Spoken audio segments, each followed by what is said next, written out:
Learning curve is a forecasting tool used to predict labor hours required for production.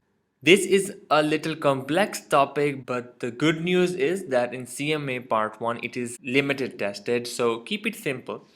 Learning curve measures how labor hours decline as unit of production increase because labor is learning and becoming better in their job and resulting in lesser time required to do the same task. And because of the repetition of the similar tasks, they will be doing it next time a little faster. So management uses this tool to forecast how much labor hours or labor hour cost will increase as a result of more units being produced. And the learning curve analysis is a systematic method for estimating cost when learning is present. In CMA Part 1, we have two models to study. One is a cumulative average time learning model. This model is used when we are having a mass production, when we are making identical units. And the relevant information required for management is a total average reduction in the time of all the units in a batch. The other model is incremental unit time learning model, which is suitable when we are required to have an information about every next unit would take how much time, and it is usually suitable for a job order. The cumulative average time learning model is fairly simple. It assumes that the average time per unit will decline with some constant percentage each time the quantity is doubled. This means that if I am producing one unit and it's taking me 100 minutes, the two units will not take 200 minutes. There will be a reduction in time. The formula that you will follow is that when you're taking initial time, each time the quantity doubles, a learning curve will be applied. So it's initial time multiplied by 2 times learning curve, each time the quantity doubles. To explain you this, suppose that the first 20 units take 20 hours to be produced and the learning curve rate is 90%, which means a 10% reduction in time each time the quantity doubles. So when I will be producing 40 units, it should take me 20 multiplied by 2, 2 is for the quantity being doubled, and multiplied by learning curve giving me 36 hours. It should have taken 40 hours, but there is a reduction in time due to learning curve. A 10% reduction in time will cause it to be 36 hours. Similarly, it will follow.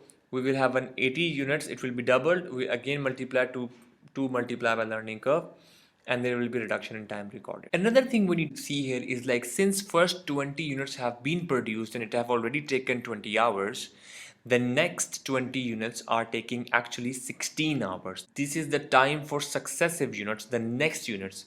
I'm repeating that again. If the first 20 units have already taken 20 hours and 40 units are supposed to take 36 hours, this means that the next 20 units are taking 16 hours. An average time of first 20 hours is 20 by 20, which is 1 hour per unit. The next 20 units are taking an average time of 0.8 hours, which is 16 divided by 20. So it is explained this way. The total time taken by all the units minus the time taken by the previous units, which means second lot of 20 units took 16 hours and an average time is 0.8 hours per unit. Let's put this whole Let's put this understanding into a question. Aerosub Incorporation has developed a new product for spacecraft that includes the manufacturing of a complex part.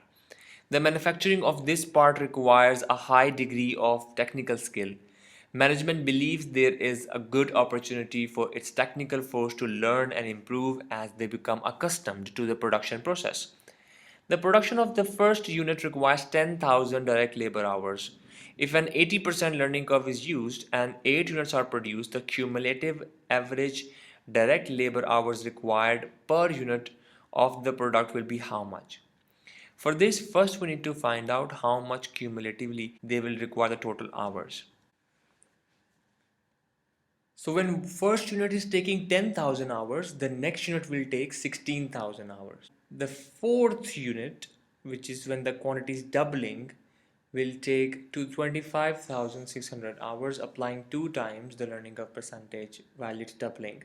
And similarly is for 8 units, and we will get 40,960. When we have this cumulative total time, we will divide it over 8 units to get the average time. So that is 5,120. When we use incremental unit time model, now it explains the incremental time needed to produce the last unit decline by a constant percentage. But again, when the quantity doubles, which means it will tell you the first, second, fourth, eighth, 16th unit time. It cannot tell you third, seventh, fifth, 13th unit. So that means we are concerned about the last unit when the quantity doubles. This is the basic assumption we are following in CMA Part 1. However, there are logarithms and formulas available where you can find out the other units like third unit, fifth unit, sixth unit, seventh. You can find them. For this, you need a scientific calculator and a logarithm charts. Neither of them are available in your CMA exam, so it will always ask you about the last unit when the quantity doubles. And the formula is to take the initial time and multiply it with the learning curve. It will give you the last unit's time when the quantity doubles.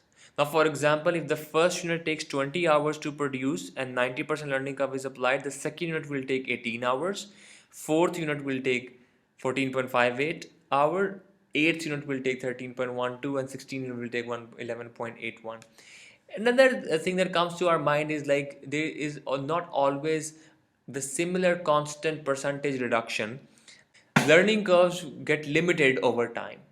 But in CMA, we assume as if the constant percentage will be applied till we get our required result. So if you will do a question here, let's say Propeller Incorporation plans to manufacture a newly designed high technology propeller for airplanes, and Propeller forecasts that as workers gain experience, they will need less time to complete the job. Based on prior experience, Propeller estimates a 70% cumulative learning curve and has projected the following cost. The first unit is taking 20,000 average cost per unit, and the total cost is 20,000. The second is taking 14,000 average cost per unit, and that is total cost. If Propeller manufactures 8 propellers, the total manufacturing cost would be A, B, C, or D. Here we know that the time required for first unit or second unit, we will now be looking at the fourth and the eighth unit. So here what will happen is like the time that is required for the second unit, you will multiply it with 70%.